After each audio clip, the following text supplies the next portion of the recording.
Level 1. Accidental magic. This is the most basic uncontrolled form of magic. It happens when young witches and wizards experience intense emotions, fear, anger, or excitement before they can consciously control their powers. It's not taught, it's instinctive. A famous example is Harry making the glass disappear at the zoo in Philosopher's Stone. This level is mostly seen in children under 11 before they attend Hogwarts. It's unpredictable, but often reveals magical potential. Accidental magic can be powerful, like when Ariana Dumbledore's suppressed magic caused fatal consequences. The Ministry tracks these events through the trace, although it can't pinpoint the individual, only the area. This level sets the foundation. It proves you are magical, but it also shows why training is essential. Level 2. Basic spellcasting. This level begins once students enter Hogwarts. Basic spells include Levitation, Wingardium Leviosa, Light, Lumos, Unlocking Doors, Alohomora, and Minor Transfiguration. They're the first spells taught in class and require wand movement and incantation. Most young witches and wizards learn these in first and second year. Characters like Hermione master them quickly, while others like Seamus struggle with consistency. Remember his exploded feather? These spells are simple but foundational. Even advanced duels rely on core mechanics learned here. The difficulty lies not in power, but control. For example, Ron's faulty spellcasting with a broken wand caused backfires, like vomiting slugs. Basic magic is taught to be precise. Improper pronunciation or wrong wand movement can lead to accidents. While not ethically controversial, this level still teaches responsibility. Careless spells can cause real harm or chaos. It's also where young wizards begin forming a relationship with their wand. Level 3. Intermediate magic. This includes spells that require more intent, focus, or understanding of magical theory. Examples: the Patronus Charm, non-corporeal; Expelliarmus, disarming; Protego, shield; or Stupefy, stunning. It's often seen from 3rd to 5th year students, or earlier in prodigies. Harry uses Expelliarmus so often it becomes his trademark, including in the final duel with Voldemort. Intermediate magic marks the point where spells have direct combat or defense applications, and mistakes can be dangerous. The Patronus, for instance, requires deep emotional focus. Hermione mastered nonverbal spells early, another hallmark of this level. These spells show clear progression from fun magic to useful, practical, or defensive spellwork. They also introduce ethical questions. Should you use a stunner or a full-body bind curse? Teachers like Lupin guide students through this phase with caution. While still safe under supervision, this magic begins to blur the line between classroom and real-world use, especially during the rise of Voldemort, when Dumbledore's army takes matters into their own hands. Level 4. Advanced spellwork. Advanced magic involves nonverbal spells, complex charms, advanced transfiguration, and powerful defensive or offensive magic. Aurors are trained in these, as are 7th year Hogwarts students. Spells like Sectum Sempra, Snape's Curse, Protego Maxima, Apparition, and full corporeal Patronuses fall here. These require not just magical strength, but mental discipline. Characters like Snape, Dumbledore, and Bellatrix Lestrange use these regularly. Harry learns to cast nonverbal spells by 6th year, though with difficulty. Apparition training is formalized at age 17, but it's hard. Ron fails his first test. Advanced spells often have deeper ethical consequences. Sectum Sempra causes serious injury. When Harry uses it on Draco, it almost kills him. Similarly, memory charms like Obliviate and Confundus charms raise moral concerns when misused. These spells can reshape reality, erase memories, or cause long-term effects. The difference from intermediate magic isn't just power, it's the consequence. At this level, misuse can cross into dark territory, even if the spell itself isn't technically dark magic. Level 5. Magical creatures and potions. This level refers to mastery over external magical forces, brewing complex potions or working with magical creatures. Potions like Polyjuice or Felix Felicis require exact timing, rare ingredients, and long preparation. Slughorn praises Hermione's potion brewing. Harry, by contrast, excels only after using the Half-Blood Prince's notes. Magical creatures require care, trust, and magical skill. Hagrid's work with hippogriffs and dragons fits here, as does Newt Scamander's expertise. Buckbeak's taming shows how magical empathy and confidence affect success. Potions are equally narrative-driven. Polyjuice enables infiltration, Chamber of Secrets, Ministry scenes. And Felix Felicis shifts entire battles. Potion making, while not flashy, is quietly powerful. essential and often underestimated. Mistakes can be fatal, like Ron accidentally ingesting poisoned mead, or Harry's love potion mix-up with Romilda Vane's chocolates. Creature handling also reveals character traits, like Draco's fear versus Harry's empathy with Buckbeak. Ethically, this level asks, should all magical creatures be tamed or controlled? And what happens when magic meets biology, whether it's potion mastery or understanding dangerous beasts? This level deepens the complexity of magical responsibility. Level 6, Animagus and Metamorph Magus. This level includes magical self-transformation. Animagi can shift into a specific animal at will, while Metamorph Magi can change physical traits like hair or facial features. Animagus transformation is difficult and requires registration with the Ministry of Magic. It involves a long process, including holding a mandrake leaf in your mouth for a month. Unregistered Animagi like Sirius Black, dog, James Potter, stag, and Peter Pettigrew, rat, use it for secrecy. McGonagall is a registered Animagus, cat. By contrast, Metamorph Magus ability is innate, not learned. Tonks, for example, can change her hair color or appearance effortlessly. These forms of magic are rare and require either exceptional training or birthright. Ethically, Animagus magic has surveillance implications. It allows a person to move undetected. Pettigrew's betrayal was only possible because of his rat form.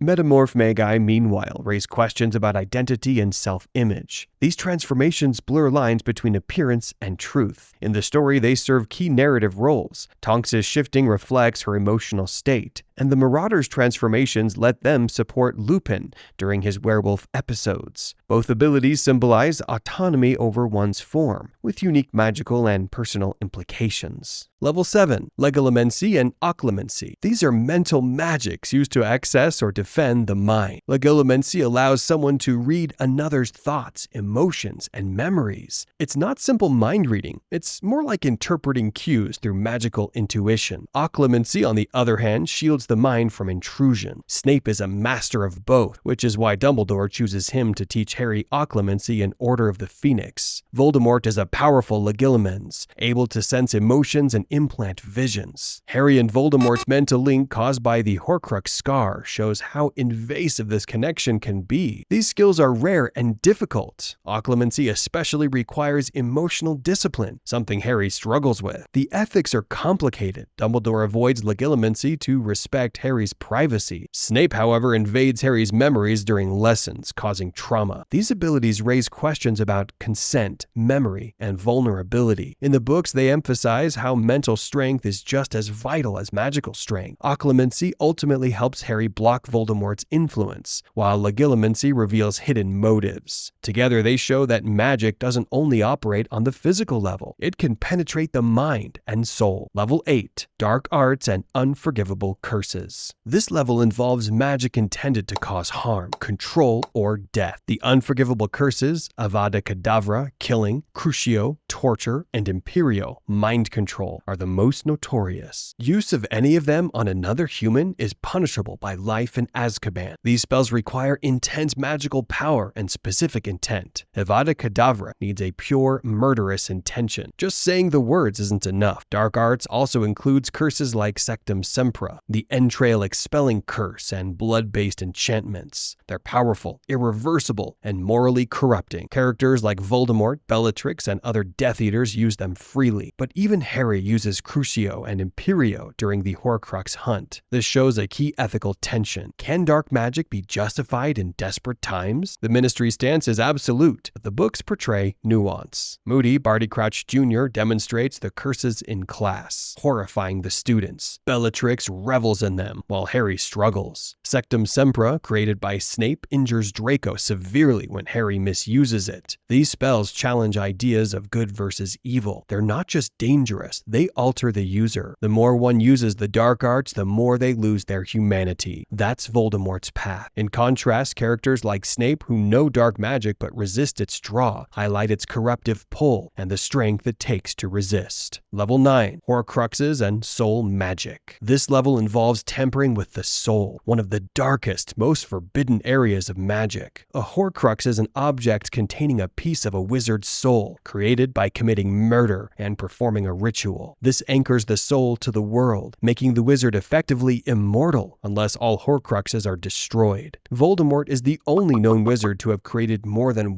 7 intentionally. The process is never fully revealed in the books, but Slughorn's memory confirms it involves deep dark arts and killing. This magic is extremely rare and vile. It causes physical and spiritual degradation. Voldemort loses his human appearance over time. There are also accidental consequences. Harry becomes a Horcrux unknowingly. The ethical implications are immense. Soul magic is irreversible and deeply taboo. Dumbledore himself refuses to explain how Horcruxes are made. Only those with no regard for life or morality attempt it. This level of magic is less about spellcasting and more about magical philosophy. It touches on mortality, identity, and the cost of evading death. In destroying Horcruxes, Harry must confront the darkest parts of Voldemort and himself. This magic shows that power without morality becomes monstrous.